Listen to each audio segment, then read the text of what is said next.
ठीक है भाई, ओके। सो चैप्टर स्टार्ट करते हैं हम।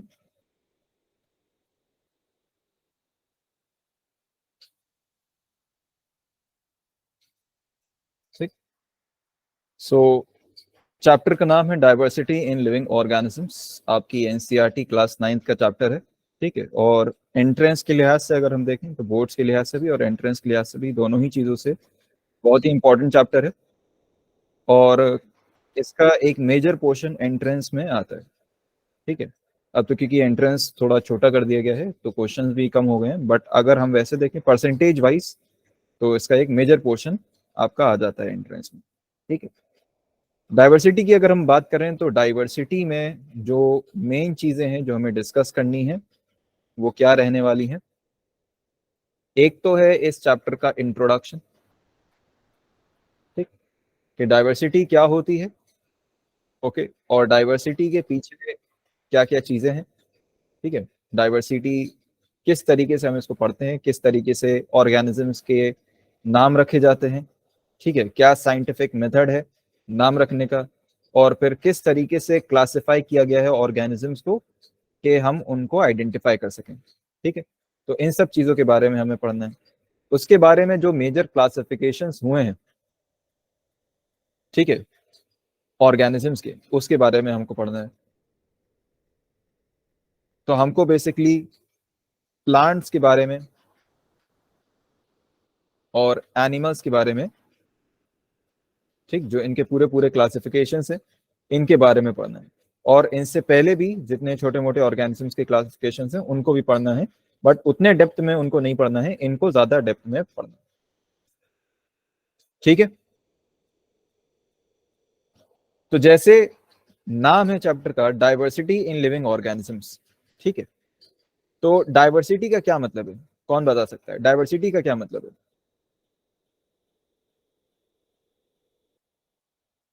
डाइवर्सिटी का क्या मतलब है? लास्ट क्लास में भी शायद हमने डिस्कस किया था ये। डाइवर्सिटी का क्या मतलब है, बताएं भाई। Differences. Differences, varieties.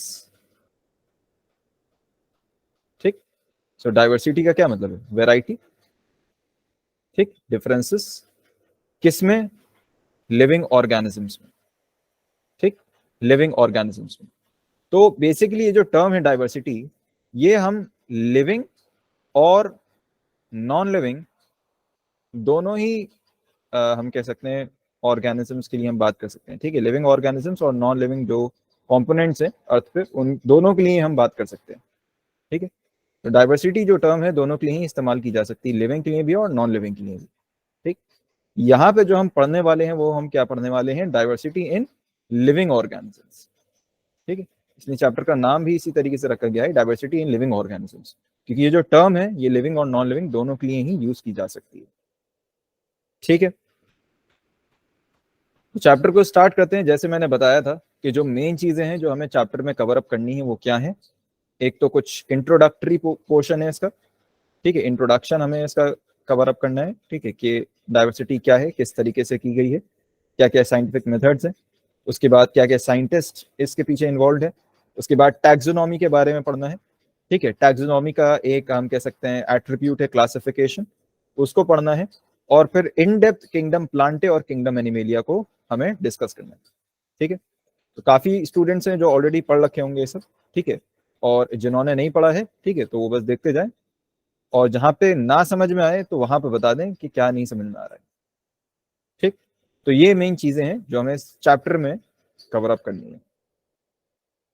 चलिए, तो हम स्टार्ट करते हैं इस चैप्टर के इंट्रोडक्शन से। ठीक, हम स्टार्ट करते हैं इस चैप्टर के इंट्रोडक्शन से। तो सबसे पहली चीज जो है वो क्या है? टर्म। तो ये जो टर्म है डाइवर्सिटी, जैसा भी मैंने बताया, ये जो टर्म है डाइवर्सिटी, ये दोनों लिविंग और नॉन लिविंग के लिए इस्तेमाल की जा सकती है। ठीक है, लिविंग ऑब्जेक्ट्स के लिए और नॉन लिविंग ऑब्जेक्ट्स के लिए, दोनों के लिए ही डाइवर्सिटी की जो टर्म है वो इस्तेमाल की जा सकती है। हम इस चैप्टर में क्या पढ़ेंगे? Diversity of living organisms. Non living से हमें मतलब नहीं है, हम खाली लिविंग ऑर्गेनिजम्स की डाइवर्सिटी पढ़ने वाले हैं। ठीक है।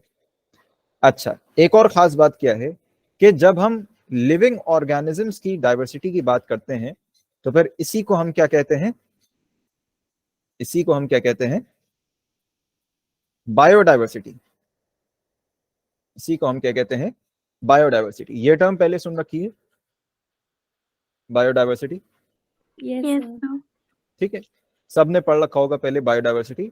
और बायोडाइवर्सिटी बेसिकली क्या है, लिविंग ऑर्गेनिजम्स की डाइवर्सिटी, लिविंग ऑर्गेनिजम्स की डाइवर्सिटी। ठीक, तो जितने लिविंग ऑर्गेनिजम्स हैं, ठीक है, हम कह सकते हैं लिविंग ऑर्गेनिजम्स क्या, जैसे प्लांट्स और एनिमल्स। ठीक, प्लांट्स और एनिमल्स, ठीक, इनकी जितनी स्पीशीज हैं, इनकी जितनी स्पीशीज हैं उन सब की जो स्टडी है, ठीक है, वही क्या है, बायोडाइवर्सिटी। ठीक है, प्लांट्स और एनिमल्स की जो स्पीशीज है, ठीक है, इनको कलेक्टिवली हम एक और टर्म देते हैं, कलेक्टिवली हम एक और टर्म देते हैं, बताएं भाई। प्लांट्स की स्पीशीज को क्या कहते हैं? Planty. नहीं, स्पीशीज की मैं बात कर रहा हूँ, पूरे किंगडम की बात नहीं कर रहा। प्लांट्स की स्पीशीज को हम क्या कहते हैं, बताएं भाई। Flora. Good, very good, flora. और एनिमल्स की? Fauna. Fauna. Good, flora and fauna. ठीक, तो फ्लोरा क्या है, प्लांट्स की स्पीशीज, और फौना क्या है, एनिमल्स की स्पीशीज। ठीक, बायोडाइवर्सिटी की अगर हम बात करें, ये जो टर्म है बायोडाइवर्सिटी, ये जो टर्म है biodiversity, this term was given by a scientist known as Edward Wilson. ठीक, ये सारे नाम याद रखिएगा क्योंकि ये सारे नाम इंपॉर्टेंट है।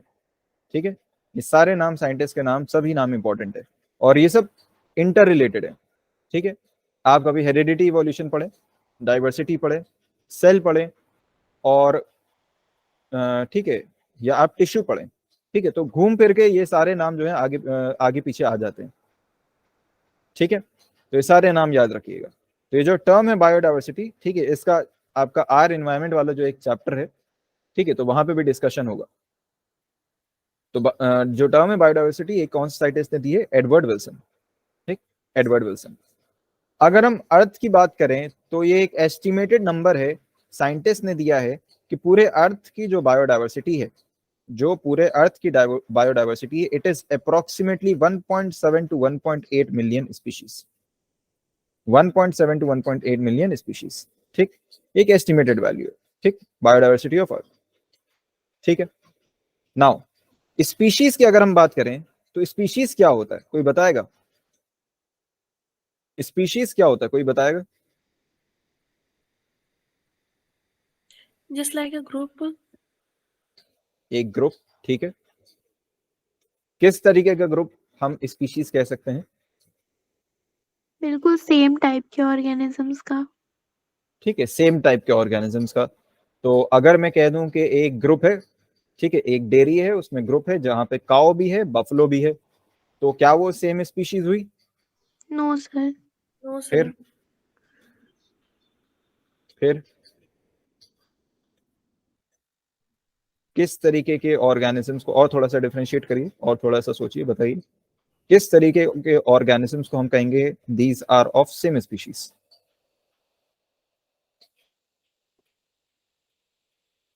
सर जिसके सेम कैरेक्टरिस्टिक्स और बॉडी डिजाइन हो। सेम कैरेक्टरिस्टिक्स, बॉडी डिजाइन काफी सिमिलर होता है काऊ बफलो का, फीचर्स भी काफी सिमिलर होते हैं, दोनों मिल्क प्रोड्यूसिंग एनिमल्स हैं। If they can breed. They can Breed. Breed, ठीक है, तो इंटर ब्रीडिंग पॉसिबल हो, ठीक है, इंटर ब्रीडिंग पॉसिबल हो, ठीक है, इंटर ब्रीडिंग पॉसिबल हो। तो अगर ये चीज पॉसिबल है तो क्या खाली यही क्राइटेरिया होगा, इंटर ब्रीडिंग पॉसिबल हो, इंटर ब्रीडिंग पॉसिबल हो? सपोज सपोज दो हॉर्स की वैरायटीज है, ठीक है, दो हॉर्स की वैरायटीज हैं, ठीक है, या हम ले लें कि इंटरब्रीडिंग इस तरीके से भी पॉसिबल होती है कि एक हाइब्रिड बना दिया जाए। ठीक है, नाम सुना होगा आपने, हाइब्रिड ऑर्गेनिजम्स होते हैं, हाइब्रिड ठीक। ऑर्गेनिजम्स होते हैं। ठीक है, जैसे एक होता है म्यूल। ठीक है, म्यूल वो डोंकी के तरीके का होता है। ठीक है, म्यूल होता है डोंकी के तरीके का। तो म्यूल जो बनता है वो हॉर्स और डोंकी के हाइब्रिड, डोंकी का हाइब्रिड होता है, हॉर्स और डोंकी का हाइब्रिड होता है। ठीक है, तो इंटरब्रीडिंग तो इन दोनों में भी पॉसिबल है। ठीक है, और इन दोनों ही ऑर्गेनिजम्स के सिमिलर कैरेक्टरिस्टिक्स हैं। ठीक है, 4 लेग्ड एनिमल्स हैं। ठीक है, और हैवी ड्यूटी वर्क में जो है, एक्टिविटीज में जो है इन्वॉल्व होते हैं दोनों एनिमल्स। तो इनका जो, अगर हम कहें कि मतलब आर्टिफिशियली अगर हम इन दोनों के गैमीट्स ले लें, उनका फ्यूजन करवा दें, तो एक हाइब्रिड पॉसिबल है, दैट इज म्यूल। ठीक है, तो इंटरब्रीडिंग तो हो ही गई। ठीक है, इंटरब्रीडिंग तो हो गई, बट क्या ये स्पीशीज कहलाएगा? जो ऑफस्प्रिंग होगा क्या वो स्पीशीज कहलाएगा? जो ऑफस्प्रिंग बनेगा क्या वो स्पीशीज कहलाएगा? So maybe not. Why? So because वो किसी भी इन दोनों एनिमल्स की स्पीसीज से रिलेट नहीं करता ना, इसलिए। रीजन ये है कि वो जो ऑफस्प्रिंग बनता है इस केस में, it is not fertile, it is not fertile. ठीक, वो फर्दर ऑफस्प्रिंग नहीं बना सकता। ठीक है, तो आपने ये जो ऑफस्प्रिंग बना दिया, ये तो पॉसिबल है, बन गया, बट ये फर्दर ऑफस्प्रिंग नहीं बना सकता, ये इनफर्टाइल होता है। ठीक, तो उसकी डेथ हो जाने के बाद ये खत्म हो जाएगा। ठीक है, तो ये इनफर्टाइल होता है। ठीक है, तो इसलिए ये स्पीशीज नहीं कहा जा सकता इसे। ठीक, तो स्पीशीज की जो डेफिनेशन है, बाय डेफिनेशन स्पीशीज क्या है? स्पीशीज क्या है देखें, ऑर्गेनिजम्स विच कैन इंटरब्रीड। ठीक, organisms which can interbreed and produce fertile offsprings, interbreed and produce fertile offsprings are said to belong to the same species. ठीक, तो इंटरब्रीडिंग पॉसिबल हो, साथ ही साथ जो ऑफस्प्रिंग्स प्रोड्यूस हो रहे हो वो भी क्या हो? फर्टाइल। ठीक है, तो ये दोनों ही क्राइटेरिया हैं ये स्पेसिफाई करने के लिए कि जो ऑर्गेनिज्म है वो सेम स्पीशीज को बिलोंग कर रहे हैं या नहीं। ठीक है, तो ये कॉन्सेप्ट है स्पीशीज का, ये कॉन्सेप्ट है स्पीशीज का। अच्छा, अगर हम स्पीशीज की बात करें, जो स्पीशीज टर्म है, ये स्पीशीज टर्म किसने दी थी? ये साइंटिस्ट हैं जॉन रे, जॉन रे। ठीक, तो इन्होंने ये टर्म दी थी स्पीशीज। और ये जो कॉन्सेप्ट आप देख रहे हैं अभी, ये जो कॉन्सेप्ट, ये जो डेफिनेशन आपने देखी है स्पीशीज की, ये जो कॉन्सेप्ट है स्पीशीज का, ये किसने दिया था? Ernest Mayr, Ernest Mayr. ठीक, और इनको याद रखिएगा, ये काफी फेमस रहे हैं साइंटिस्ट। क्यों? क्योंकि इन्हें कहा जाता है डार्विन ऑफ 20th सेंचुरी। ठीक है, डार्विन ऑफ 20th सेंचुरी इन्हें कहा जाता है, तो बहुत फेमस साइंटिस्ट है डार्विन। चार्ल्स डार्विन थे ना साइंटिस्ट, चार्ल्स डार्विन का नाम नहीं सुना? चार्ल्स डार्विन नाम सुना, नहीं सुना? एवोल्यूशन में सुना होगा ना? Yes, sir. ठीक, तो इनको कहा जाता है डार्विन ऑफ 20th सेंचुरी। ठीक, तो ये बात हो गई किसकी? एक थोड़े से इंट्रोडक्शन की। नेक्स्ट हम इसके बाद, ठीक है, इंट्रोडक्शन के बाद बात करते हैं कि जो नेक्स्ट हमारा टॉपिक था दैट वाज टैक्सोनॉमी। ठीक, तो नेक्स्ट हमारा टॉपिक है टैक्सोनॉमी। सो टैक्सोनॉमी की अगर हम बात करें तो टैक्सोनॉमी बेसिकली क्या है? टैक्सोनॉमी क्या है? टैक्सोनॉमी एक स्टडी है। ठीक है, एक तरीका है। ठीक है, एक तरीका है किस चीज का? हम कह सकते हैं ऑर्गेनिजम्स की नेमिंग का, नेमिंग का। ठीक, और सिर्फ नेमिंग का नहीं, उनके क्लासिफिकेशन का भी, क्लासिफिकेशन का भी। ठीक, अच्छा, अब इन दोनों में डिफरेंस समझिए, नेमिंग और क्लासिफिकेशन में क्या डिफरेंस है? कोई बताएगा? कोई बताएगा नेमिंग और क्लासिफिकेशन में क्या डिफरेंस है? सर क्लासिफिकेशन मतलब अलग अलग कैटेगरी में। हाँ, नेमिंग क्या बताया? नेमिंग जो नाम दे, और क्लासिफिकेशन मतलब बांटना, मतलब अलग अलग कैटेगरीज में। गुड। क्लासिफिकेशन का मतलब डिस्ट्रीब्यूट करना, अलग अलग कैटेगरीज में डिस्ट्रीब्यूट करना। ठीक, तो जब आप नेमिंग करते हैं, ठीक, जब आप नेमिंग करते हैं तो नेमिंग करने में क्या चीज है कि आपको पता होना चाहिए कि उस ऑर्गेनिज्म को किस तरीके से, किन प्रोसीजर्स के अकॉर्डिंग क्लासिफाई किया गया है, तभी आप नेमिंग कर सकते हैं। ठीक है, नहीं तो अगर रैंडमली रख देंगे कोई भी नाम तो फिर वो क्या हो जाएगा, कॉमन नेम हो जाएगा, साइंटिफिक नेम नहीं रहेगा। ठीक है, तो नेमिंग की जो साइंटिफिक मेथोडोलॉजी है उसमें क्या है, आपको क्या करना है, क्लासिफिकेशन के बेसिस पे नाम रखना है, अपने मन से नाम नहीं रख सकते। सपोज सपोज NaCl की अगर हम बात करें, NaCl का जो नाम है वो क्या है, sodium chloride, sodium chloride, common name salt, sodium chloride. और अगर हम कॉमन नेम की बात करें that is common salt. Table salt. ठीक, तो सॉल्ट जो है ये क्या कोई साइंटिफिक नेम है? नो कोई साइंटिफिक नेम नहीं है, ये कॉमन नेम है, कॉमन सॉल्ट। साइंटिफिक नेम क्या है, सोडियम क्लोराइड। ठीक, सोडियम क्लोराइड। ये किस तरीके से नाम रखा गया, इसका एक प्रोसीजर है, उस प्रोसीजर को फॉलो करके इसका नाम रखा गया। वो प्रोसीजर क्या है कि आप एलिमेंट्स देखेंगे क्या क्या है, एक सोडियम का एटम है, एक क्लोरीन का एटम है, तो नाम क्या पड़ गया, सोडियम क्लोराइड। ठीक है, ये क्या नाम है, ये एक कॉमन नाम है।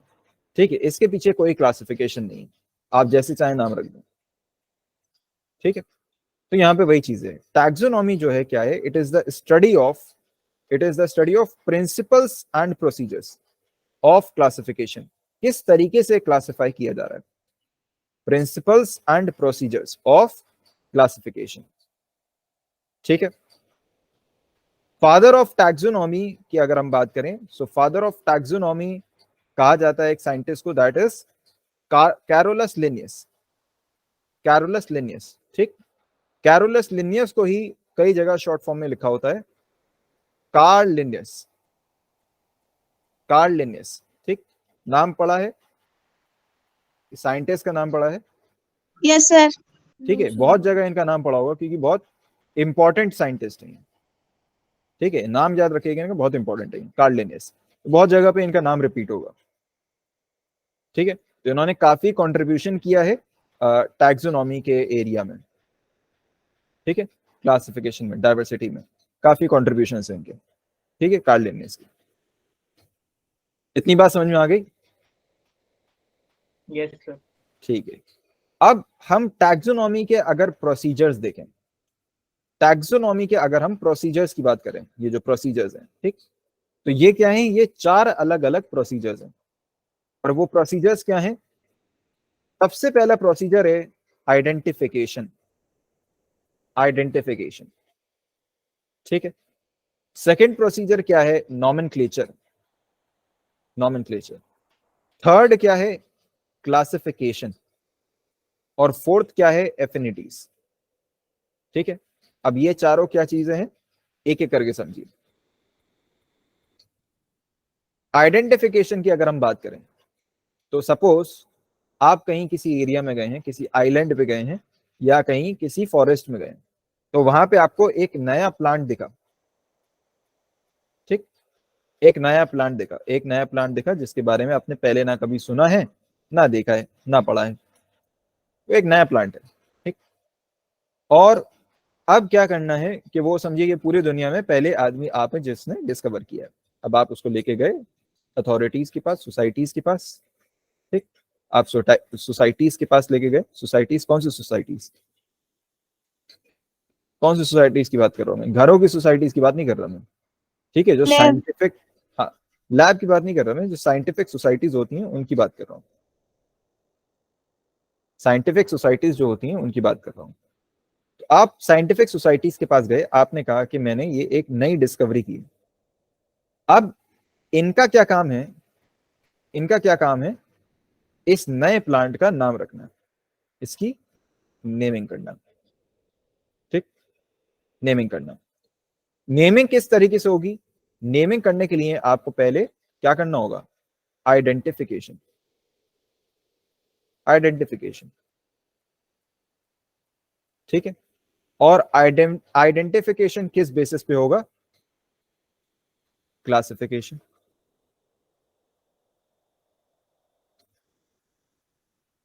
क्लासिफिकेशन, ठीक है।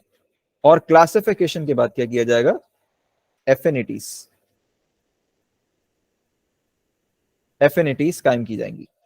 अब इन सब चीजों को एक एक करके समझें। सबसे पहली चीज क्या है? नेमिंग होनी है, और नेमिंग मतलब नेमिंग के लिए क्या होना है? सबसे पहली चीज आइडेंटिफिकेशन। अब आइडेंटिफिकेशन क्या होता है? आइडेंटिफिकेशन क्या होता है? आइडेंटिफिकेशन का मतलब है आइडेंटिफाई करना, जैसे नाम ही सजेस्ट कर रहा है। आइडेंटिफिकेशन का मतलब है आइडेंटिफाई करना। क्या आइडेंटिफाई करना? क्या आइडेंटिफाई करना?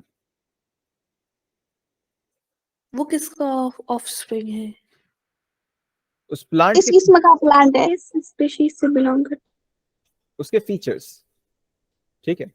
उसके फीचर्स, उसका बिहेवियर, ठीक है। मतलब पहली चीज तो ये होती है कि आपको उसके फीचर्स देखना, ठीक है। जो फिजिकल फीचर्स हैं, जो कि विजिबल है, आंखों को दिख रहे हैं, ठीक है, एट द मोमेंट, वो क्या है? Physical features. अब क्या क्या उसमें दिख सकता है? अगर आपने प्लांट डिस्कवर किया तो हो सकता है उसमें क्या हो? आपको शूट दिख रही हो, रूट दिख रही हो, लीव्स दिख रही हो, लीव्स का कलर ग्रीन दिख रहा हो, ठीक है। तो अगर ये सब चीजें हैं तो क्या करेंगे हम? ये सब चीजें हैं तो क्या करेंगे हम? प्लांट में रखेंगे। हम आइडेंटिफाई कर लेंगे कि ये जो चीज है हमारे पास, ये क्या है? ये क्या है? प्लांट है। प्लांट है, ठीक है। प्लांट है, एनिमल नहीं है। तो पहली चीज तो यही होती है आइडेंटिफाई करना कि ये प्लांट है, एनिमल है। प्लांट आइडेंटिफाई करने के लिए ये सब चीजें आपने आइडेंटिफाई कर ली कि हाँ विजिबल है, तो फिर क्या है? ये प्लांट है, ठीक है। तो ये हो गया आपका क्या? आइडेंटिफिकेशन। अब हम बात करते हैं नॉमेनक्लेचर की। सेकंड चीज, नॉमेनक्लेचर। नॉमेनक्लेचर का क्या मतलब है? नेमिंग। नेमिंग, नाम रखना, ठीक। अब आपने क्या किया? उसका कुछ नाम सोच लिया, ठीक है, कि मेरे ऑफ स्प्रिंग का क्या होगा? ये नाम होगा। उसके बाद क्या है? क्लासिफिकेशन। क्लासिफिकेशन। अब क्लासिफिकेशन का क्या मतलब है? कि जो आपने ऑर्गेनिजम्स फाइंड किए हैं, जितने भी आपके पास अवेलेबल ऑर्गेनिजम्स हैं, उनको अलग अलग ग्रुप्स में डिस्ट्रीब्यूट करना। अलग अलग ग्रुप्स में डिस्ट्रीब्यूट करना। कैसे?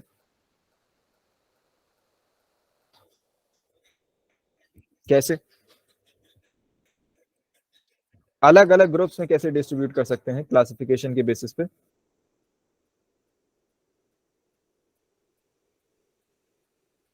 बताएं भाई।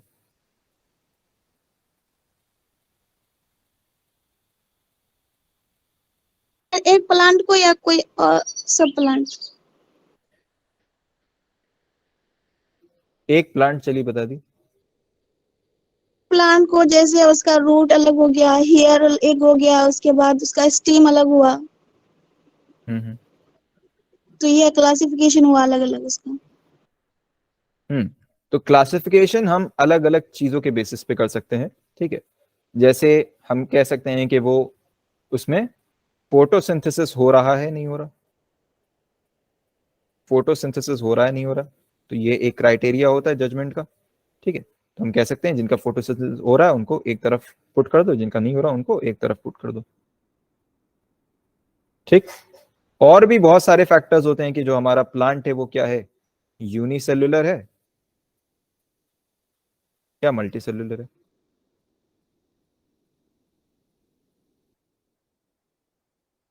ठीक है, यूनिसेल्युलर है तो एक ग्रुप में पुट कर दो, मल्टीसेल्युलर है तो एक ग्रुप में पुट कर दो, ठीक। ये क्या है? ये क्या है? क्लासिफिकेशन। बात समझ में आ गई? Yes sir. लास्ट क्या है? एफिनिटीज। लास्ट क्या है? एफिनिटीज। एफिनिटीज का क्या मतलब है? कोई बताएगा?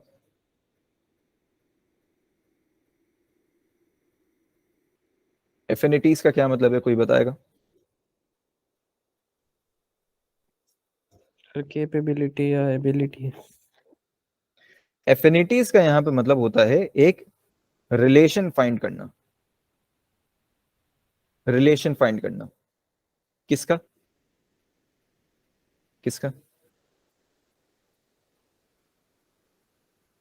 जो भी ऑर्गेनिजम्स हैं, जो भी ऑर्गेनिजम्स हैं अवेलेबल, इनका एक रिलेशन फाइंड करना विद अदर एनिमल्स। Atmosphere. ठीक, अदर एनिमल्स, बाकी एनिमल्स से रिलेशन फाइंड करना, दैट इज एफिनिटीज। जैसे अगर हम एग्जांपल बात करें, Panthera leo, Panthera tigris, Panthera leo और पैंथेरा टिग्रिस। ठीक, तो दोनों क्या है? दोनों क्या है? सेम। ये क्या है? लायन। ये क्या है? टाइगर। तो दोनों क्या है? सेम ही फैमिली के हैं, बेसिकली कैट फैमिली के हैं। ठीक है, तो इन दोनों के बीच में रिलेशनशिप क्या बना कि दोनों क्या हैं? सेम जीनस के हैं। ठीक है, सेम जीनस के हैं, तो इससे क्या हो गया? एक रिलेशन बन गया। ठीक है, क्या हो गया? एक रिलेशन बन गया। तो ये क्या है? मेन प्रोसेसेस किसके? इंट्रोडक्शन के। तो सबसे पहली चीज क्या है? सबसे पहला पॉइंट क्या था? It is performed in 4 steps. वो 4 स्टेप्स क्या हैं? आइडेंटिफिकेशन, नॉमेनक्लेचर, क्लासिफिकेशन और एफिनिटीज। ठीक है, अब आइडेंटिफिकेशन की अगर हम बात करें, it is the first step of taxonomy. तो टैक्सोनॉमी में जो फर्स्ट स्टेप है दैट इज आइडेंटिफिकेशन। ठीक, उसके बाद अगर हम देखें क्या है? All visible. ठीक है, तो ये वही चीज है। तो आइडेंटिफिकेशन बेसिकली क्या है? First step of taxonomy. ठीक है, अब हम इसके बाद जो स्टेप्स हैं, ठीक है, उनको स्टडी करते हैं। तो नेक्स्ट चीज क्या है? That is nomenclature. अभी मैंने बताया था नॉमेनक्लेचर का क्या मतलब है? नेमिंग। नामकरण। नेमिंग, नाम रखना। ठीक है, दैट इज नॉमेनक्लेचर। सो पहली चीज क्या है इसमें? It is providing names to new species. ठीक है, अंडरस्टूड है। नेक्स्ट चीज क्या है? नेक्स्ट चीज क्या है? नॉमेनक्लेचर के हम कह सकते हैं टाइप्स। किस किस तरीके के नॉमेनक्लेचर जो है इंट्रोड्यूस किए गए, किस किस तरीके के नॉमेनक्लेचर इंट्रोड्यूस किए गए। ठीक, तो पहला जो हमारा वो है nomenclature, that is polynomial system. अब पॉली का क्या मतलब, पॉलिनोमियल का क्या मतलब होता है मैथ्स में? More than 3. More than 3. हाँ, जनरली क्या होता है? मोर देन 2 या मोर देन 2 या मोर देन 2। ठीक है, आप यहाँ पे 3 बोलिए, 3 ले लिए। ठीक, एग्जैक्ट फिगर तो नहीं है, तो उन सबको ही हम क्या कहते हैं? पॉलिनोमियल कहते हैं। ठीक है, तो वही चीज है। पॉलिनोमियल सिस्टम जो है, इसको कब से लागू किया गया? 1753। 1753। ठीक, उसके बाद बाइनोमियल सिस्टम। बाइनोमियल सिस्टम जो कौन सा सिस्टम है? क्लासिफिकेशन का।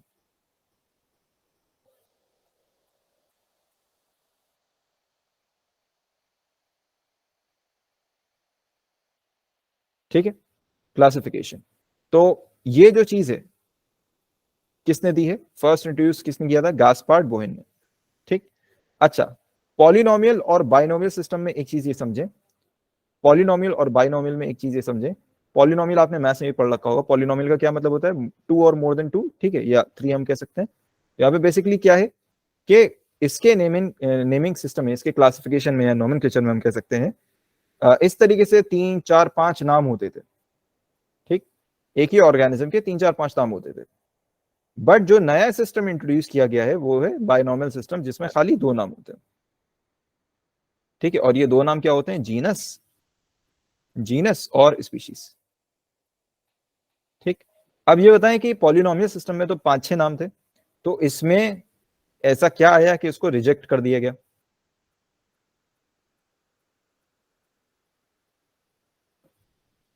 बता भाई। तो सब लोगों मतलब को बहुत सारे नेम्स में कंफ्यूजन होंगी। जब पूछता हूं तो कोई नहीं बताता है, ठीक है, और जब बताने पे आते हैं सब लोग एक साथ बताने लगते हैं। एक एक करके बताओ भाई।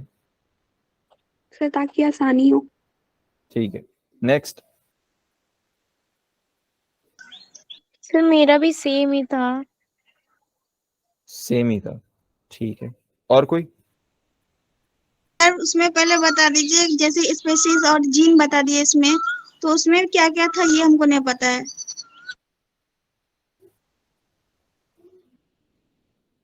यहाँ पे सिर्फ 2 वर्ड्स होते हैं, ठीक। नेमिंग, हम बात कर रहे हैं नॉमेनक्लेचर की। नॉमेनक्लेचर क्या है? अभी मैंने बताया, नेमिंग सिस्टम। वो समझ में आ गया, जैसे आप बाइनोमियल के सिस्टम के बारे में बताए ना, उसमें 2 आता है जैसे, तो पॉलिनोमियल के बारे में बता दीजिए थोड़ा एग्जांपल, जो उसमें कितना आते हैं। कोई जरूरत नहीं है, कोई जरूरत नहीं है, ठीक। इसीलिए बस मैंने यहाँ पे इसका नाम लिखा है, ठीक है, क्योंकि इसको पढ़ने की ही जरूरत नहीं है, ठीक। ये बस मैंने नाम यहाँ पे मेंशन किया है आपको बताने के लिए कि ये सिस्टम होता था किसी जमाने में, ठीक। 1753 तक इसको एक्सेप्ट किया गया था, फिर उसके बाद जब बायनोमियल सिस्टम आ गया तो फिर इसको रिजेक्ट कर दिया गया, ठीक। तो इसमें एग्जाम्पल के तौर पे आप ये समझ सकती हैं, ठीक है, जैसे कोई भी, अब इसमें हम ले सकते हैं,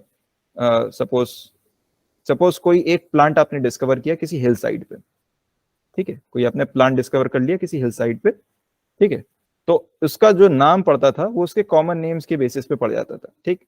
यहाँ पे आपने एरिया डाल दिया, यहाँ पे आपने लोकेशन डाल दी, ठीक, यहाँ पे आपने उसके फीचर्स डाल दिए कि वो ग्रीन है, ठीक है, या टॉल है, ठीक, और उसमें फ्लावर है या नहीं है, ठीक। इस तरीके से बहुत बड़ा एक नाम हो जाता था, उसके फीचर्स के ऊपर बेस्ड होता था वो नाम, और वो ठीक है। साइंटिफिक नहीं इतना ही होता था सर। साइंटिफिक नहीं होता था वो, इस ठीक। और दूसरी चीज ये कि वो हो भी नहीं सकता था, क्यों? क्योंकि हर कोई जो है उसको अपने तरीके से नेम करने की कोशिश करता था, ठीक। और दिक्कत उसमें क्या थी कि वो कॉम्प्लेक्स था, काफी काफी कॉम्प्लेक्स था, ठीक।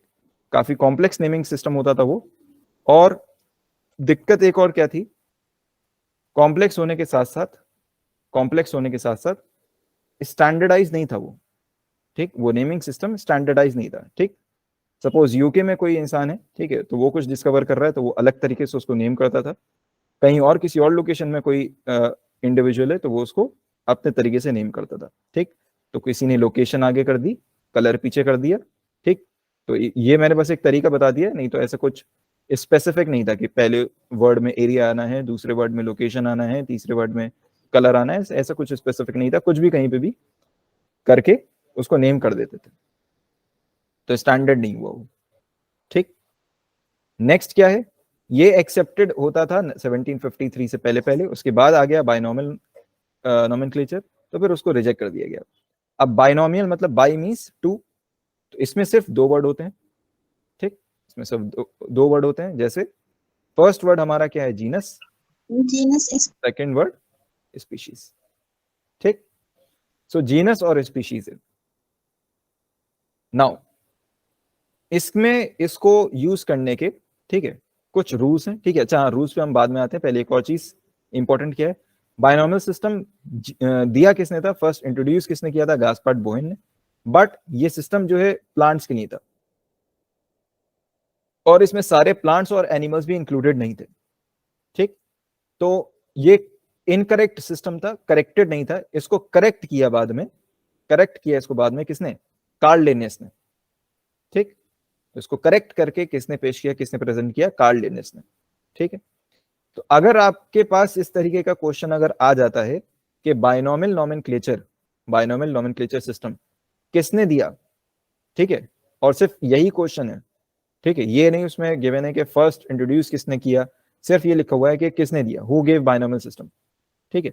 उसमें 4 ऑप्शन है, और अगर उन ऑप्शंस में कार्ल लिनियस मौजूद है तो आप यही टिक लगाएंगे,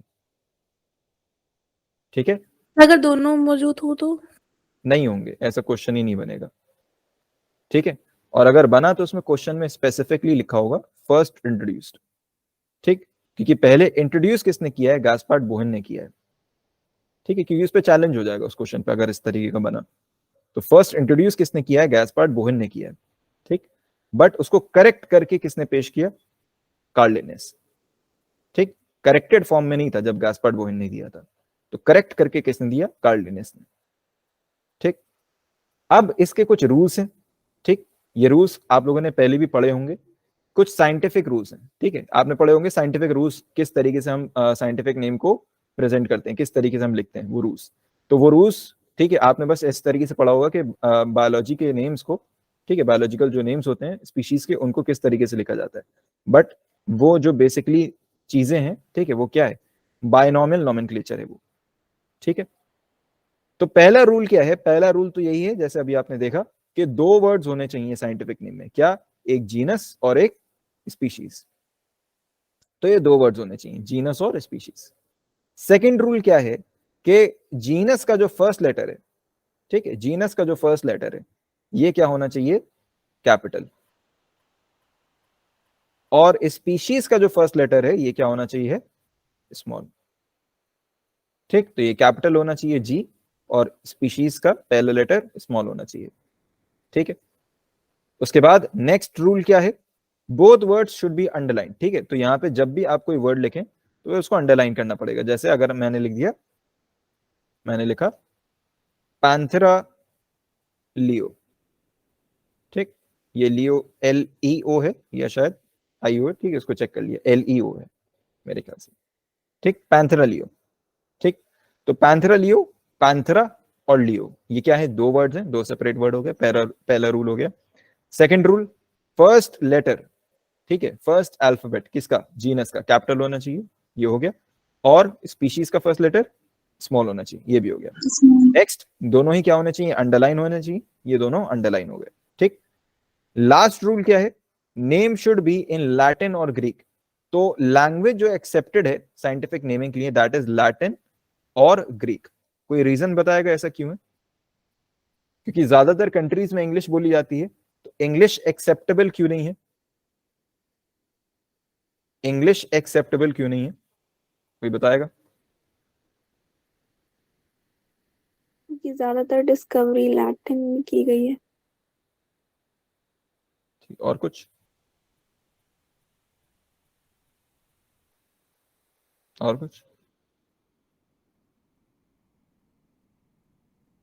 बहुत से लोग इंग्लिश नहीं समझते होंगे, नहीं वो अलग रीजन, अलग वो रीजन नहीं,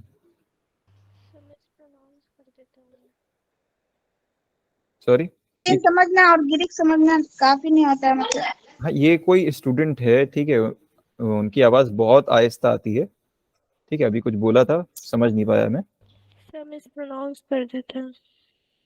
मिस प्रोनाउंस, ठीक है, नहीं नहीं नहीं, देखिए रीजन क्या है, रीजन ये है कि ये जो दोनों लैंग्वेजेस हैं, लैटिन और ग्रीक, ये जो दोनों लैंग्वेजेस हैं, ये दोनों ही क्या है, एंशिएंट लैंग्वेजेस हैं, ठीक, ये हम कह सकते हैं आउटडेटेड है,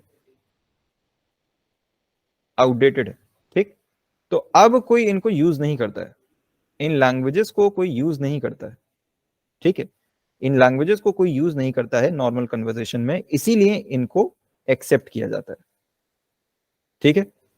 तो कोई भी साइंटिफिक नोमेनक्लेचर हो, ठीक है, खाली इसी चीज का नहीं, कोई भी और चीज हो, तो उसमें लैटिन और ग्रीक के ही वर्ड्स को एक्सेप्ट किया जाता है, ठीक है, क्यों, क्योंकि ये आउटडेटेड लैंग्वेजेस हैं, इनको नॉर्मल कन्वर्सेशन में कोई इस्तेमाल नहीं करता है, इंग्लिश नॉर्मल कन्वर्सेशन में इस्तेमाल की जाती है, इसलिए इसको यूज नहीं करते, ठीक है। तो ये रूल्स हैं नोमेनक्लेचर के, ठीक है, आगे चलते हैं। तो ये हो गया हमारा क्या,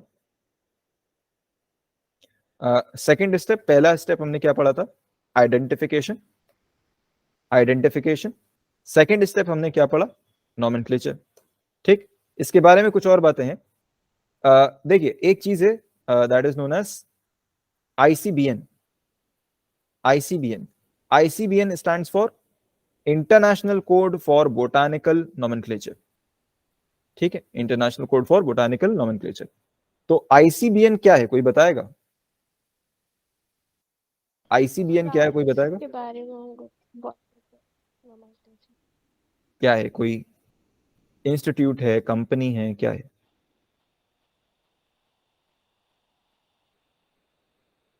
बताए भी, कोई कंपनी है या इंस्टीट्यूट है, क्या है? जहाँ प्लांट के बारे में प्लांट के बारे में क्या? एक्सपेरिमेंट किया जाता है या उसको पहचाना जाता है, उसका नोमेनक्लेचर किया जाता है।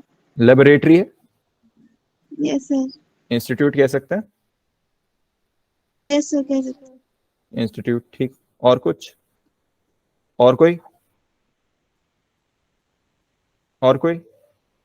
साइंटिफिक सोसाइटी होगी। साइंटिफिक सोसाइटी, ठीक। Institute again. और कोई?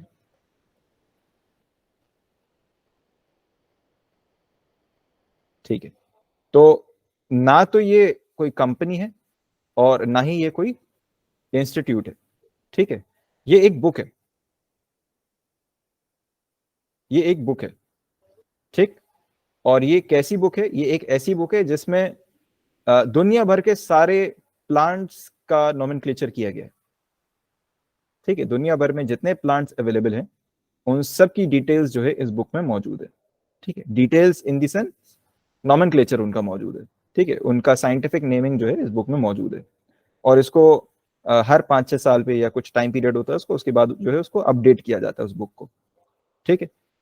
तो आईसीबीएन क्या है? इट इज अ बुक, ठीक है। It is not an organisation, ठीक। It is not an organisation, it is a book.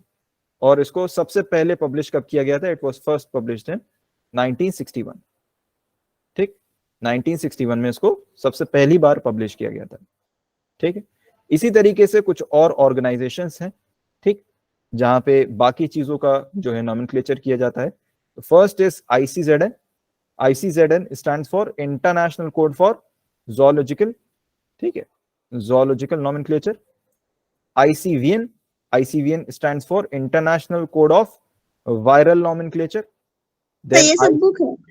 ये सब ऑर्गेनाइजेशन है, ठीक। ICNB, international code for nomenclature of bacteria, ठीक। तो ये जो है कुछ इंस्टीट्यूट्स और बुक्स हैं, ठीक है, जो इंपॉर्टेंट है, याद रख लिएगा, इनके फुल फॉर्म याद रखिएगा बस, ठीक है।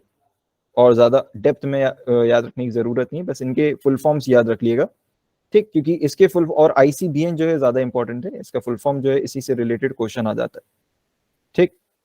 और क्वेश्चन कुछ नहीं होता, बस यही सिंपल फॉर्म फुल फॉर्म होता है, बस इसी को थोड़ा सा चेंज कर सकते हैं, ठीक है। कि बोटानिकल की जगह बैक्टीरिया कर दिया, ठीक है, या इंटरनेशनल कोड की जगह इंडियन कोड कर दिया, ठीक है। तो इस तरीके से क्वेश्चन बन जाता है उसका, ठीक है। अच्छा, नेक्स्ट देखिए। तो अभी हमने पढ़ लिया polynomial nomenclature, polynomial nomenclature, binomial nomenclature, binomial nomenclature.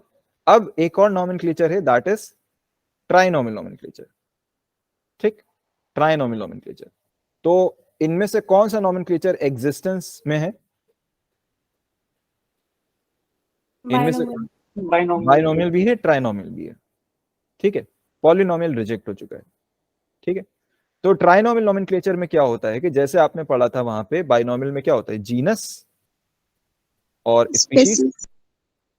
यहां पे एक और कैटेगरी आ जाती है, दैट इज सब स्पीशीज, ठीक। तो ट्राइनोमियल नोमेनक्लेचर में क्या होता है? जीनस, स्पीशीज एंड सब स्पीशीज, ठीक। बट कन्वीनियंस के लिए जो ज्यादा बेहतर है, सभी लोग प्रेफर क्या करते हैं? बाइनोमियल नोमेनक्लेचर को ही प्रेफर करते हैं, ठीक। तो ट्राइनोमियल नोमेनक्लेचर में रेयर है अगर कोई बाइनोमियल नोमेनक्लेचर का नाम है, ठीक है।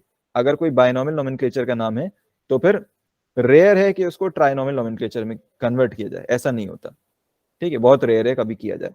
बट ट्राइनोमियल नोमेनक्लेचर में अगर कोई नाम है तो उसको बाइनोमियल नोमेनक्लेचर में कन्वर्ट किया जा सकता है, ठीक है। और कन्वीनियंस के लिए ज्यादातर कर दिया जाता है, ठीक है। नेक्स्ट देखें। अब नेक्स्ट जो एस्पेक्ट है, दैट इज, जो नेक्स्ट एट्रीब्यूट है इसका टैक्सोनॉमी का, दैट इज क्लासिफिकेशन, क्लासिफिकेशन, ठीक। अब क्लासिफिकेशन की अगर हम बात करें तो क्लासिफिकेशन का क्या मतलब होता है? क्लासिफिकेशन का क्या मतलब होता है? कैटेगरीज में डिवाइड करना, कैटेगरीज में डिवाइड करना, ठीक है, किसी फंडामेंटल बेसिस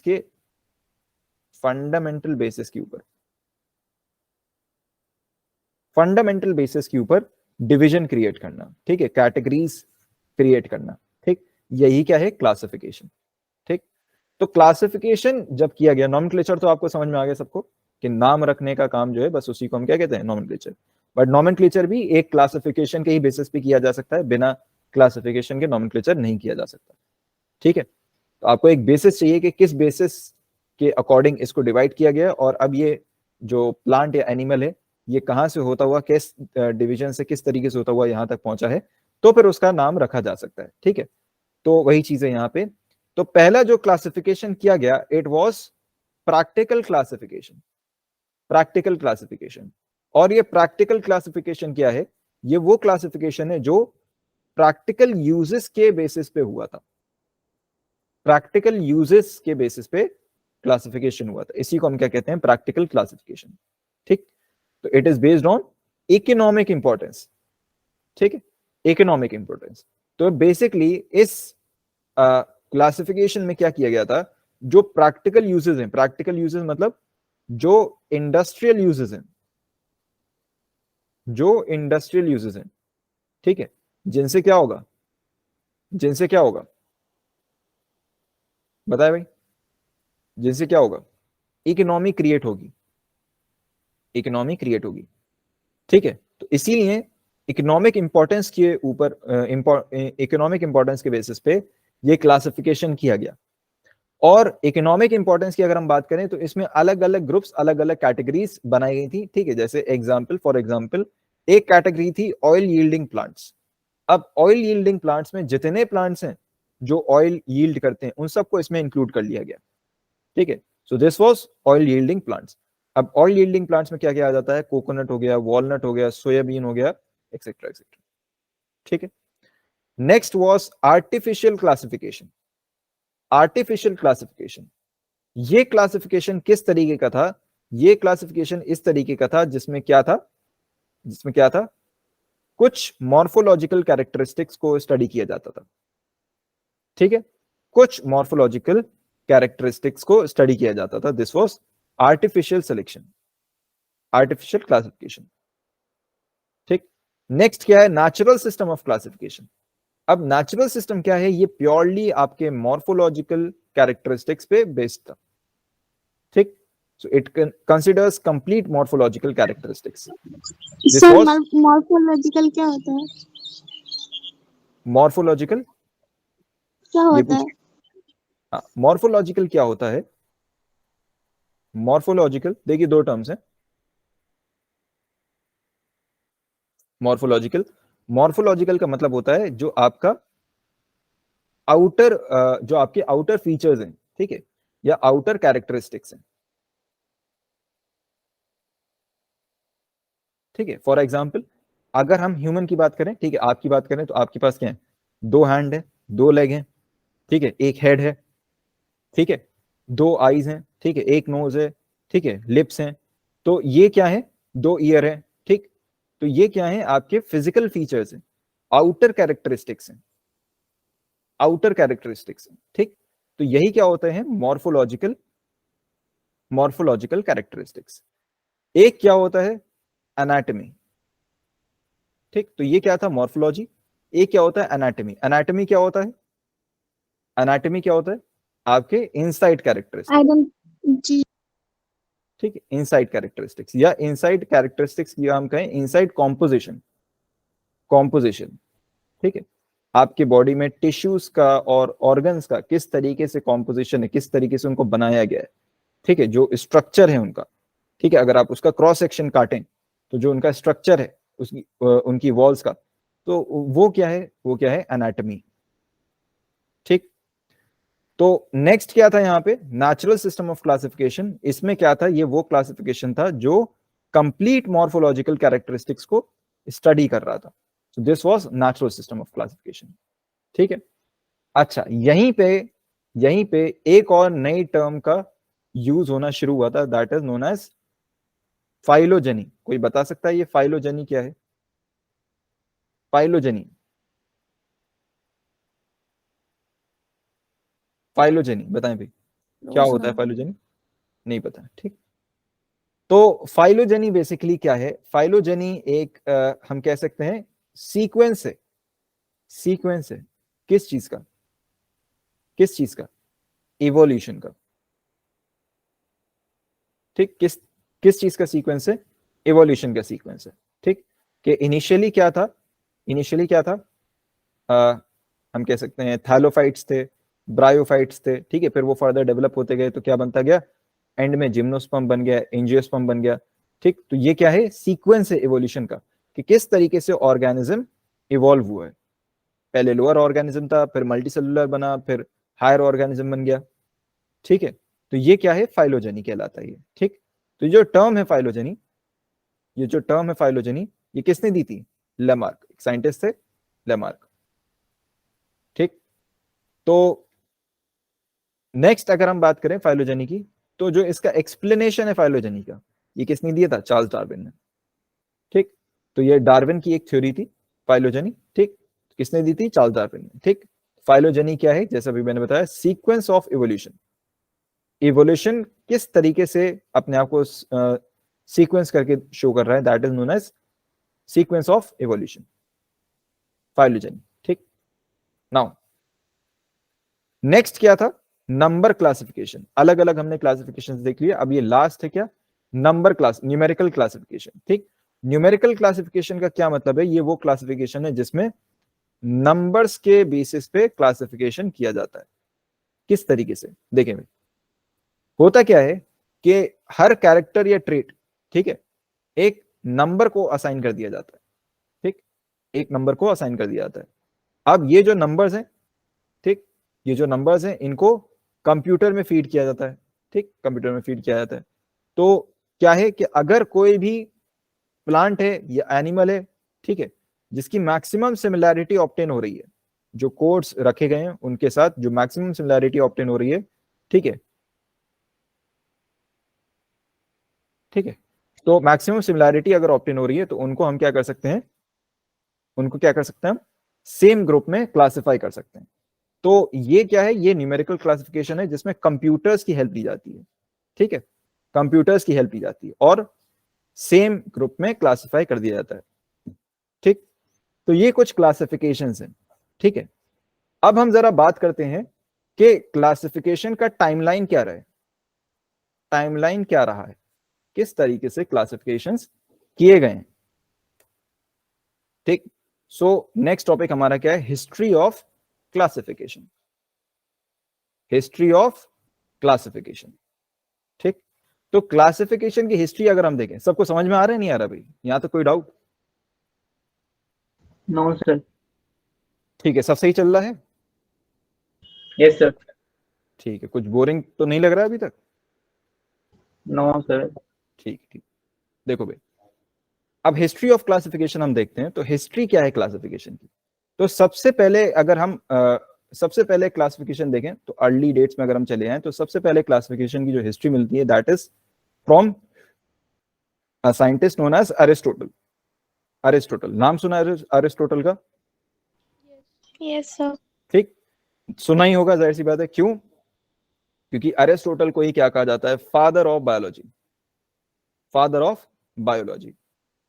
अरिस्टोटल को ही क्या कहा जाता है? Father of zoology, father of biology, father of zoology, ठीक। तो अरिस्टोटल ने सबसे पहला क्लासिफिकेशन क्या किया था, किस तरीके से किया था? अरिस्टोटल ने क्या किया था कि सारे प्लांट्स को क्लासिफाई किया था, सारे प्लांट्स को क्लासिफाई किया था into herbs, shrubs and trees. तो हर्ब्स, श्रब्स और ट्रीज में, ये तीन डिविजन्स में सारे प्लांट्स को डिवाइड कर दिया था अरिस्टोटल ने, ठीक है। तो ये सबसे पहला क्लासिफिकेशन था क्लासिफिकेशन की हिस्ट्री में। उसके बाद क्या किया? उसके बाद नाम आ जाता है थियोफ्रास्टस का। इनका नाम सुना है? Theophrastus, good. तो थियोफ्रास्टस का नाम सुना होगा, क्यों? क्योंकि he is known as father of botany. इन्होंने क्या किया? इन्होंने उसी क्लासिफिकेशन को लेके, अरिस्टोटल की क्लासिफिकेशन को लेके फर्दर अपना एक और इसमें कैटेगरी ऐड कर दी, that is known as under shrubs. तो इन्होंने क्या किया? 4 डिविजन्स बना दिए, हर्ब्स, अंडर श्रब्स, श्रब्स और ट्रीज, ठीक है, अब इसके बाद नाम आ जाता है बेंथम एंड हुकर का। बेंथम एंड हुकर का, तो इनका जो क्लासिफिकेशन था, बेंथम और हुकर ये दो साइंटिस्ट थे, इनका जो क्लासिफिकेशन था इसमें क्या कहा गया था, इसमें इन्होंने ये कहा था कि जितने प्लांट्स हैं वो 3 कैटेगरीज में डिवाइडेड है। वो कैटेगरीज क्या थी? Dicots, gymnosperms, monocots. ठीक है, तो उन्होंने प्लांट्स को 3 कैटेगरीज में डिवाइड कर दिया, डाइकॉट्स, जिम्नोस्पर्म्स और मोनोकॉट्स। क्लियर है ये बात? क्लियर है ये बात? Yes sir. ठीक है, अब बट यहाँ पे दिक्कत थी एक, यहाँ पे दिक्कत क्या थी कि प्लांट्स में इन्होंने डाइकॉट्स, जिम्नोस्पर्म्स और मोनोकॉट्स को ही मेंशन किया, बट जो बाकी प्लांट्स होते हैं, ठीक है, ब्रायोफाइट्स, ठीक है, टेरिडोफाइट्स, थैलोफाइट्स, ठीक, तो उन सबको कहाँ पे रखा जाएगा? तो उन सब के लिए कोई जगह नहीं थी। और दूसरी चीज, जो जिम्नोस्पर्म इन्होंने मेंशन किया, इन्होंने डाइकॉट्स और मोनोकॉट्स के बीच में मेंशन कर दिया। ठीक है, जबकि ऐसा नहीं है। ठीक है, यहाँ पे मेंशन करने का क्या मतलब है? ये जो सीक्वेंस होता है, ये सीक्वेंस का क्या बताता है? ये सीक्वेंस क्या बताता है? बताए भाई, बताए भाई, ये सीक्वेंस क्या बताता है? सीक्वेंस ऑफ एवोल्यूशन, एवोल्यूशन का सीक्वेंस बताता है ये। ठीक, तो इसका क्या मतलब है कि पहले डाइकॉट्स आए, फिर जिम्नोस्पर्म आया और फिर लास्ट में मोनोकॉट्स आए। ठीक है, जो कि गलत है। क्यों? क्योंकि पहले ही जिम्नोस्पर्म्स आ गए थे और फिर बाद में डाइकॉट्स और मोनोकॉट्स का डिवीजन हुआ है। ठीक है, तो ये जो मॉडल था ये रिजेक्ट कर दिया गया, ये जो क्लासिफिकेशन था इनका ये रिजेक्ट कर दिया गया।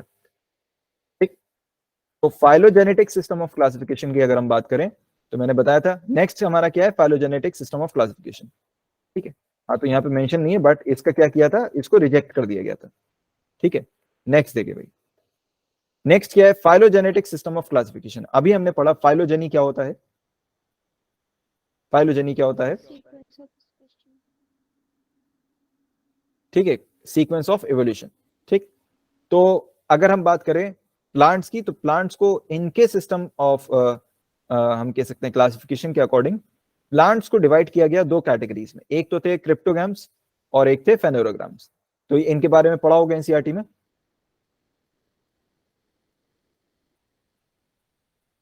पढ़ा है, नहीं पढ़ा भाई?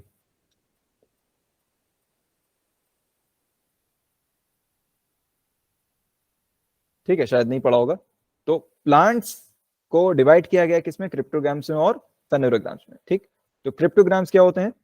ये वो प्लांट्स होते हैं जो सीड्स प्रोड्यूस नहीं करते, सीड्स प्रोड्यूस नहीं करते। और फेनोरोग्राम्स क्या है? ये वो हैं जो सीड्स प्रोड्यूस करते हैं। ठीक, अब यहाँ पे एक और कंफ्यूजन क्रिएट होगा, ठीक है, तो उसको क्लियर कर लें कि यहाँ पे नेकेड सीड्स, ठीक है, और कवर्ड सीड्स की बात नहीं हो रही है। ठीक है, तो अगर हम यहाँ पे पुट कर देते क्रिप्टोग्राम्स की जगह नेकेड सीड और फेनोरोग्राम्स की जगह कवर्ड सीड, तो उसमें क्या जवाब देते? Angiosperm, gymnosperm. ठीक है, एंजियोस्पर्म, जिम्नोस्पर्म। एंजियोस्पर्म क्या होगा, जिम्नोस्पर्म क्या होगा?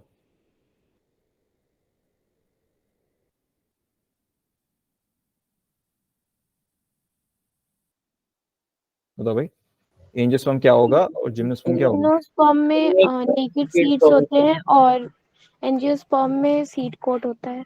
Good, very good. ठीक है, तो एंजियोस्पर्म में क्या होंगी? कवर्ड सीड्स, और नेकेड सीड्स किस में होंगी? जिम्नोस्पर्म्स में। ठीक, तो यहाँ पे उसकी बात नहीं हो रही, यहाँ पे क्या बात हो रही है? यहाँ पे बात हो रही है उन प्लांट्स की जो सीड्स प्रोड्यूस ही नहीं करते, उनको क्या कहते हैं? क्रिप्टोग्राम्स। और उनके उनमें जो जहाँ पे सीड्स प्रोड्यूस होती हैं वो है फेनोरोग्राम्स। ठीक है, क्लियर है? अब ये हो गए कुछ क्लासिफिकेशन। अब इसके बाद जो नेक्स्ट क्लासिफिकेशन आया that is known as two kingdom classification. Two kingdom classification.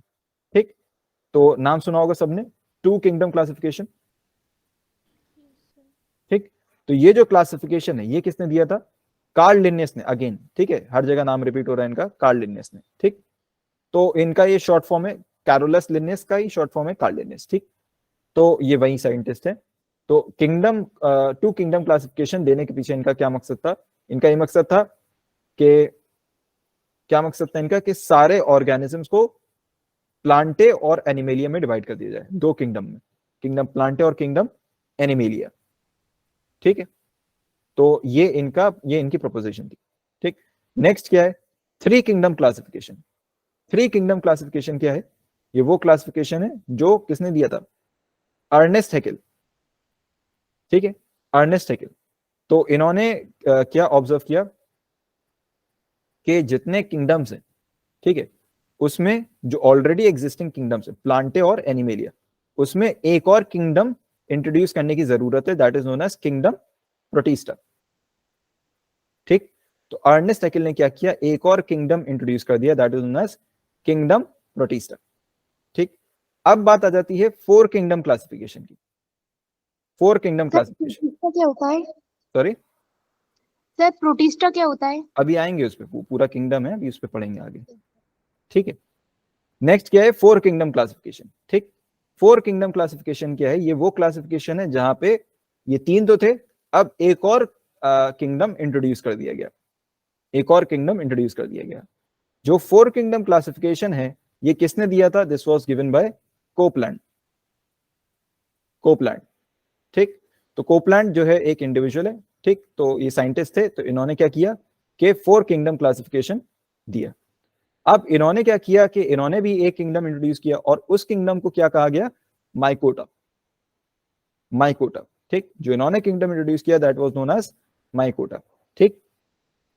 Mycota में क्या था, सारे जितने प्रोकैरियोटिक ऑर्गेनिजम्स हैं उन सबको क्या कहा गया, माइकोटा, ठीक। अब इसके बाद क्या हुआ कि लेटर ऑन इसी किंगडम माइकोटा को ही क्या कहा जाने लगा, किंगडम मोनेरा। तो later on kingdom mycota he convert हो गया किसमें, किंगडम मोनेरा में, ठीक। तो ये बात हो गई किसकी, फोर किंगडम क्लासिफिकेशन की। अब नेक्स्ट क्या है, फाइव किंगडम क्लासिफिकेशन, ठीक। Five kingdom classification, five kingdom classification किसने दिया था, रॉबर्ट हुक विट्टेकर। सबने सुना होगा, पढ़ रखा होगा एनसीईआरटी में, रॉबर्ट हुक विट्टेकर, ठीक है, फाइव किंगडम क्लासिफिकेशन। अब इन्होंने जो क्लासिफिकेशन दिया ये बहुत इंपॉर्टेंट है क्योंकि यही सिलेबस में भी है, यही आपको पढ़ना है और इसी से रिलेटेड एंट्रेंस में भी क्वेश्चंस आने वाले हैं। इन्होंने जो फाइव किंगडम क्लासिफिकेशन दिया उसमें जो पांच किंगडम थे मेन, वो क्या थे, kingdom Monera, kingdom protista, kingdom fungi, kingdom Plantae और किंगडम एनिमेलिया, ठीक है, किंगडम एनिमेलिया। अब इसके बाद क्या आया था, three domain classification, three domain classification, ठीक है। इसके बाद क्या आया था आपका, थ्री डोमेन क्लासिफिकेशन, ठीक। तो यहां पे क्या है, यहां पे क्या है, यहां पे काफी इंपॉर्टेंट डिसीजन रहता है, ठीक है, किसका, किसका बताए भाई, बताए भाई। जो ऑब्जर्विंग साइंटिस्ट है उसका इस चीज को देखने में कि अब हमें एक और रिक्वायरमेंट है नहीं है, ठीक, एक और कैटेगरी की रिक्वायरमेंट है या नहीं है, ठीक। अब यहाँ पे कार्ल वूस जो साइंटिस्ट थे जिन्होंने ये थ्री डोमेन सिस्टम दिया, तो इन्होंने एक और यहाँ पे गैप देखा, ठीक, और वो गैप क्या था, इन्होंने ये ऑब्जर्व किया कि जो आपका किंगडम ऑलरेडी स्टैब्लिश्ड है, किंगडम मोनेरा, किंगडम मोनेरा जो ऑलरेडी स्टैब्लिश्ड किंगडम मोनेरा है, जिसमें बेसिकली क्या है, सारे प्रोकैरियोट्स हैं, तो उन्होंने कहा कि इसको फर्दर दो पार्ट्स में डिवाइड करने की जरूरत है। क्यों ऐसा, क्यों ऐसा, यूं कि किंगडम मोनेरा में बहुत सारे बैक्टीरिया आते हैं, बट दो ग्रुप बैक्टीरिया के इतने बड़े हैं कि उनके लिए सेपरेट एक डोमेन बनाया गया। सो ये कौन कौन से हैं, एक क्या है, एक क्या है आर्की बैक्टीरिया और एक क्या है यू बैक्टीरिया, ठीक, आर्की बैक्टीरिया और यू बैक्टीरिया।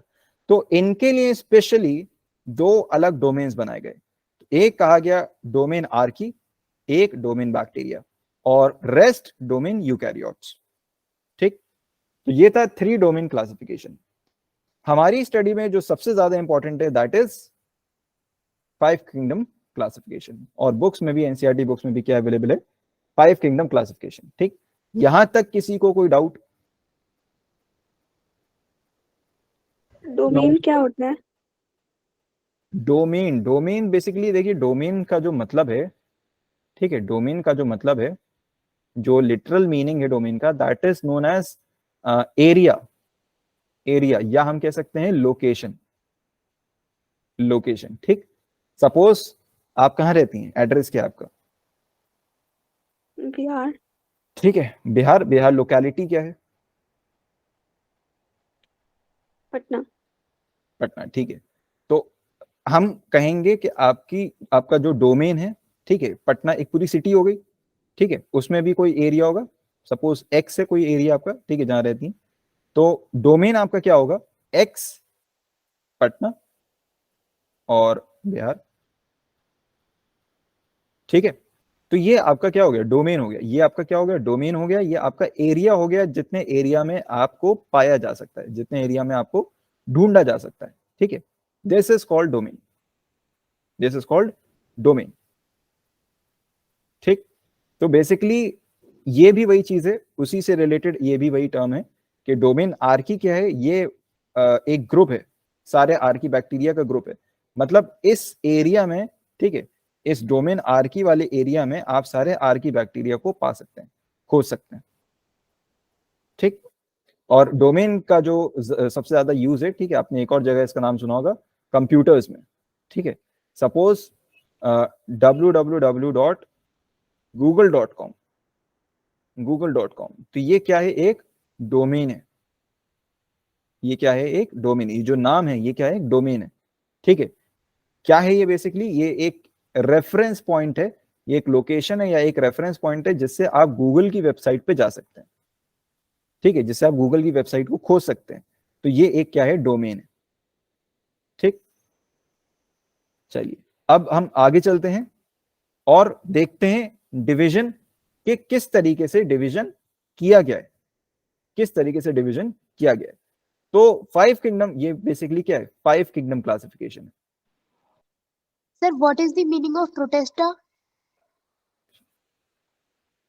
प्रोटेस्टा पे अभी आते हैं, पूरा प्रोटेस्टा का किंगडम है। ठीक है, अभी ये इधर प्रोटेस्टा को स्टडी करेंगे, सबको स्टडी करेंगे एक एक करके। ठीक, जब आएगा प्रोटेस्टा का नंबर उसको स्टडी कर लेंगे। ठीक, अभी इस चीज को समझें कि ये हमारा क्या है? 5 किंगडम क्लासिफिकेशन है।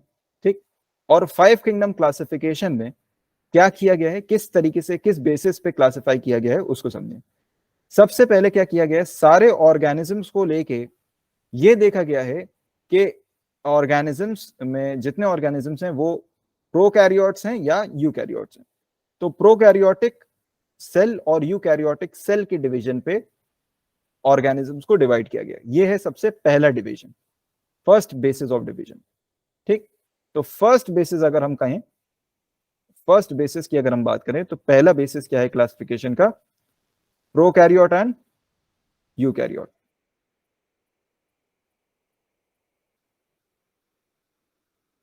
ठीक, अब प्रोकैरियोटिक अगर ऑर्गेनिज्म में हम जाएं, तो प्रोकैरियोटिक ऑर्गेनिज्म में जो जितने भी ऑर्गेनिजम्स हैं उनको हम क्या कहते हैं? Kingdom Monera. वो सब किस कैटेगरी में आ जाते हैं? किंगडम मोनेरा की कैटेगरी में। ठीक है, अब अगर हम यहाँ पे यूकैरियोट्स में आए, तो यूकैरियोट्स में भी डायरेक्टली कोई सिंगल किंगडम नहीं है, यूकैरियोट्स में फर्दर डिवीजन है। और यहाँ पे जो डिवीजन है वो किसके बेसिस पे है? किसके बेसिस पे है? नंबर ऑफ सेल्स के बेसिस पे। ठीक, तो जो सेकेंड बेसिस है वो क्या है?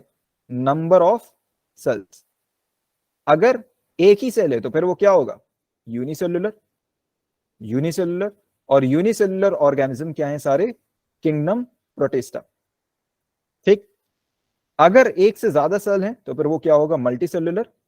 मल्टीसेलुलर, और मल्टीसेलुलर में फिर हम फर्दर देखेंगे कि जो हमारा थर्ड बेसिस है, जो थर्ड बेसिस है ऑर्गेनाइजेशन का, दैट इज क्या? Presence of cell wall. कि सेल वॉल प्रेजेंट है या नहीं है। ठीक, अगर सेल वॉल नहीं है तो फिर वो क्या हो जाएगा? सीधा सीधा सेल वॉल अगर एब्सेंट है तो फिर वो क्या हो जाएगा? Kingdom animalia. बट अगर सेल वॉल प्रेजेंट है तो फर्दर हम एक और बेसिस देखेंगे। तो फोर्थ बेसिस हमारा क्या होगा? फोर्थ बेसिस क्या होगा? फोटोसिंथेसिस। Photosynthesis, photosynthesis. ठीक, तो अगर हमारा सेल, ठीक है, जिसमें सेल वॉल प्रेजेंट है, अगर उसमें फोटोसिंथेसिस हो रही है तो फिर वो क्या होगा? ऑटोट्रॉफिक। ऑटोट्रॉफिक, और वो कौन से किंगडम में आएगा? किंगडम प्लांटे में। और अगर उसमें फोटोसिंथेसिस नहीं हो रही है तो फिर वो क्या होगा, हेटेरोट्रॉफिक, और हेटेरोट्रॉफिक किसमें आएगा, किंगडम फंजाई में। ठीक है, क्लियर है ये बात? Yes sir. ठीक, यहां तक कोई डाउट? No sir. ठीक है, तो यहां तक अभी हमने क्या कर लिया, अभी तक हमने एक इंट्रोडक्शन पढ़ लिया डाइवर्सिटी का, उसके बाद हमने क्या कर लिया, टैक्सोनॉमी के बारे में पढ़ लिया। टैक्सोनॉमी के बारे में मैंने बताया था, टैक्सोनॉमी में 4 चीजें हैं, आइडेंटिफिकेशन, देन आपका नॉमेनक्लेचर हो गया, देन क्लासिफिकेशन और एफिनिटीज। ठीक है, एफिनिटीज में ज्यादा कुछ पढ़ना नहीं है, एफिनिटीज का सिंपल मतलब क्या होता है, रिलेशनशिप बनाना। ठीक है, रिलेशनशिप कायम करना बाकी सिमिलर ऑर्गेनिज्म के साथ। ठीक है, कि इसका इस ऑर्गेनिज्म का दूसरे ऑर्गेनिज्म के साथ क्या रिलेशन है, कितना रिलेटेड है दोनों, दैट इज एफिनेशन। ठीक है, तो उसको छोड़ें और फिर हमारा क्या था, हमने क्या किया, हमने हमने क्या पढ़ा, आपका नॉमेनक्लेचर के बारे में स्टडी किया और क्लासिफिकेशन के बारे में स्टडी किया और क्लास आइडेंटिफिकेशन के बारे में भी स्टडी कर लिया। क्लासिफिकेशन में अब हमने पढ़ लिया कि सब ऑर्गेनिजम्स को, सारे ऑर्गेनिजम्स को किस तरीके से क्लासिफाई किया गया है अलग अलग कैटेगरीज में। ठीक, और यहाँ पे 5 मेन क्या है किंगडम है, वो क्या है, kingdom Monera, kingdom protista, kingdom fungi, kingdom animalia और किंगडम प्लांटे। ठीक, तो ये 5 मेन क्या है हमारे किंगडम्स हैं। ठीक है, नेक्स्ट देखें, एक और इंपॉर्टेंट चीज है क्या, टैक्सोनॉमिक कैटेगरीज। ये बहुत इंपॉर्टेंट क्वेश्चन है और ये बहुत इंपॉर्टेंट टॉपिक है और यहां से एक क्वेश्चन आ ही जाता है। ठीक है, टैक्सोनॉमिक कैटेगरीज। अब टैक्सोनॉमिक कैटेगरीज क्या होती हैं, कि टैक्सोनॉमिक कैटेगरीज का क्या मतलब है कि किस तरीके से क्लासिफिकेशन किसके बेसिस पे किया गया है, किन किन चीजों के बेसिस पे किया गया है। तो पहला बेसिस क्या है, किंगडम, उसके बाद क्या है, डिवीजन या फाइलम। डिवीजन जनरली याद रखिएगा, एनिमल्स के केसेस में डिवीजन होता है और प्लांट्स के केसेस में फाइलम होता है। ठीक, then class, order, family, genus, species. तो ये क्या है, 7 कैटेगरीज। ये क्या है, 7 कैटेगरीज, 7 कैटेगरीज। ठीक, अब होता क्या है कि एक तो ये चीज समझें कि डिवीजन और फाइलम मैंने यहां क्यों लिखा है, क्योंकि ये दोनों एक ही चीज है। जब आप एनिमल्स करेंगे तो वहां पे डिवीजन आ जाएगा, जब फाइलम करेंगे तो वहां पे जब मतलब प्लांट्स को हम स्टडी करेंगे तो वहां पे फाइलम आ जाएगा। ठीक, अच्छा, बात यह आ जाती है कि इन हम कह सकते हैं टैक्सोनॉमिक कैटेगरीज को याद कैसे करना है इन सीक्वेंस। ठीक, तो इसका एक तरीका क्या है याद करने का, एक शॉर्टकट है। कितने लोग अलीगढ़ में रहते हैं? नई बस्ती के पास, वहां पे एक सिनेमा हॉल है, ग्रैंड सुरजीत। ठीक है, अब मुझे पता नहीं वो एक्टिव है या इनएक्टिव है, बट बहुत फेमस है। ठीक, ग्रैंड होगा, ग्रैंड। ठीक है, तो बहुत फेमस है वो, बहुत पुराने जमाने का है, तो बहुत फेमस है, काफी लोग जानते हैं उसको अलीगढ़ में। तो ग्रैंड सुरजीत एक क्या है, सिनेमा हॉल है या थिएटर हम कह सकते हैं। तो यहाँ पे, ठीक है, हम कह सकते हैं, हम ये समझ सकते हैं, यूं समझ लिए कि इसके ओनर का नाम जो है वो क्या है, इसके ओनर का नाम क्या है, कुंदल दयाल चौधरी। कुंदल सच में दयाल नेम चौधरी, है? सॉरी, तो सच में नेम है या फिर ऐसे ही आप लोगों ने नहीं एज्यूम नहीं कर नहीं लिया? नहीं बना रहा हूं मैं। ठीक है, ऐसी है। ठीक है, तो ग्रैंड सुरजीत है, बट ठीक है, ग्रैंड सुरजीत है। ठीक, तो इसको यूं अज्यूम कर लें कि सपोज कि इसके ओनर का नाम क्या है, कुंदल दयाल चौधरी। ठीक है, तो केडीसी हो गया ये, तो KDC of grand Surjit. Clear है बात? ठीक है, अब ट्रिक देखिए क्या है कि ये इसमें क्या है कि सारे ही आपके जितने टैक्सोनॉमिक कैटेगरीज हैं सबका फर्स्ट लेटर इसमें आ रहा है, तो इसमें याद ही करने में ही आसानी है। कैसे, के फॉर किंगडम, डिवीजन, ठीक, क्लास, ऑफ मींस ओ से ऑर्डर, एफ से फैमिली, ठीक, जी से जीनस और ये एस से स्पीशीज। तो इस तरीके से आप याद रख सकते हैं एंट्रेंस में भी। ठीक है, तो इसको क्या कहते हैं, ओवर कॉन्फिडेंस में भूल मत जाइएगा कि ये तो रटा हुआ है, रट के चले जाएंगे हम, एक ट्रिक साथ में रहेगी तो आसानी रहेगी। ठीक है, नेक्स्ट देखें टैक्सोनॉमी के बारे में कि जब हम यहां ऊपर से नीचे मूव करेंगे, जैसे जैसे हम ऊपर से नीचे मूव करेंगे तो क्या होगा, साइज डिक्रीज होगा, साइज डिक्रीज होगा, कॉम्प्लेक्सिटी डिक्रीज होगी, कॉम्प्लेक्सिटी डिक्रीज होगी, सिंप्लिसिटी इंक्रीज होगी, सिंप्लिसिटी इंक्रीज होगी। ठीक, ये सारी बातें समझ में आ रही है। और सिमिलैरिटी भी क्या होगी, इंक्रीज होगी, इंक्रीज होती जाएगी। ठीक, अच्छा एक चीज ये देखें कि अगर कोई भी दो या दो से ज्यादा क्लोजली रिलेटेड ऑर्डर के इंडिविजुअल्स हैं, ठीक, तो हम कह सकते हैं कि they both belong to the same class. ठीक है, दोनों की क्लास क्या है, सेम है। ठीक है भाई, नेक्स्ट देखिए क्या है point, species is the basic unit of classification. अगर आप यहां पे गौर करें तो इसका बेसिक यूनिट पूरे क्लासिफिकेशन का क्या है, स्पीशीज। तो स्पीशीज को कहा जाता है कि पूरे क्लासिफिकेशन का क्या है, ये बेसिक यूनिट। ठीक, species. So species is the basic unit of classification and also the smallest. Next क्या है, टर्म टैक्सोन। टैक्सोन क्या होता है, अभी आपने देखा होगा जो भी डिशेस वगैरह थी, ठीक है, तो उसमें क्या है कि अलग अलग क्या होंगी, कैटेगरीज होंगी। ठीक, अलग अलग कैटेगरीज होंगी। ठीक है, हम कह सकते हैं कि सपोज कहीं पे, ठीक है, कहीं पे, ठीक है, अभी जैसे मैंने एग्जांपल दिया आपके कि कहीं पे किसी इवेंट में है, ठीक है, तो वहां पे अलग अलग डिशेस होंगी।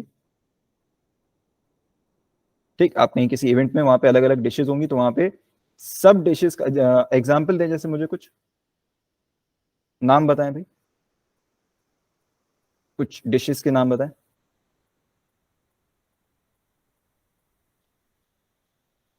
नाम बताएं भाई। बिरयानी, हाँ आ गए, चिकन मंचूरी, हाँ आ गए भाई, आ गए। रुमाल कबाब। हाँ देखो, रोजे में कितना दिमाग चलता है भाई, हैं? मैंने कुछ नहीं पूछा भाई, ये स्टूडेंट खुद ही बता रहे हैं। तो ये क्या है, ये वो चीजें हैं कि आप जब किसी इवेंट में जाएंगे तो वहां पे क्या होगा, ये सब डिशेस के ऊपर जो है लेबल्स लगे होंगे। ठीक है, लेबल्स लगे होंगे, डिशेस हैं उनके ऊपर लेबल लगे होते हैं। ठीक है, तो ये सब क्या है, ये सब हम कह सकते हैं ये सब चीजें क्या है, टैक्सोन है। ये सब क्या है, टैक्सोन है।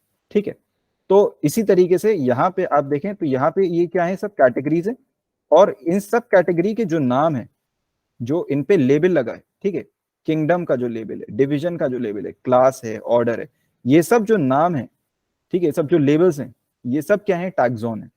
ये हर एक क्या है, टैक्सोन है। ठीक है, और सिर्फ यही टैक्सोन नहीं होता, इसके अलावा भी और चीजें होती हैं जो आपकी स्टडी में नहीं है। ठीक है, और जो काफी कॉम्प्लेक्स है। ठीक है, बाद में भी स्टडी में नहीं होंगी, बस आपको बता रहा हूं। जैसे आपने नाम सुना होगा रेस, नाम सुना है रेस, ठीक है, रेस, देन ट्राइब, ये सब नाम सुने कि आप किस रेस को बिलोंग करते हैं, आप किस ट्राइब को बिलोंग करते हैं, सुना है कभी? ठीक है, तो ये भी टैक्सोन होते हैं। ठीक है, ये भी टैक्सोन होते हैं। तो खैर वहां पे उतने उस डेप्थ में नहीं जाना है। तो ये 7 चीजें आपको याद रखनी है। तो ये सब क्या है, टैक्सोन है। ठीक है, और इसी का जो प्लूरल होता है, टैक्सोन का प्लूरल, उसी को हम क्या कहते हैं, टैक्सा। ठीक है, इसी को हम क्या कहते हैं, टैक्सा। तो यहां तक आपका ये पूरा जो पार्ट था, ठीक है, हम कह सकते हैं 5 किंगडम क्लासिफिकेशन स्टार्ट करने से पहले पहले जो पूरा आपका पार्ट था वो यहां तक पूरा कंप्लीट हो चुका है। यहां तक किसी को कोई डाउट? यहां तक किसी को कोई डाउट?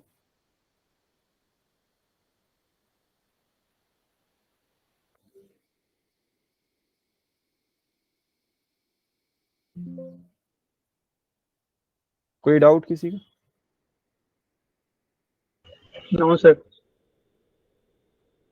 ठीक है, अगर डाउट नहीं है, ठीक है, तो आज इसको यहीं पे रोकते हैं और कल से हम क्लासिफिकेशन स्टार्ट करेंगे। ठीक है, तो किंगडम मोनेरा से स्टार्ट करेंगे। ठीक है, किंगडम मोनेरा से स्टार्ट करेंगे। ठीक है, देन आपका प्रोटेस्टा वगैरह सब आ जाएगा। तो ये नया टॉपिक है, तो इसको कल से स्टार्ट करेंगे। ठीक है भाई? Yes sir. ठीक है, तो कोई डाउट नहीं अगर, तो आप लोग क्लास लीव कर सकते हैं।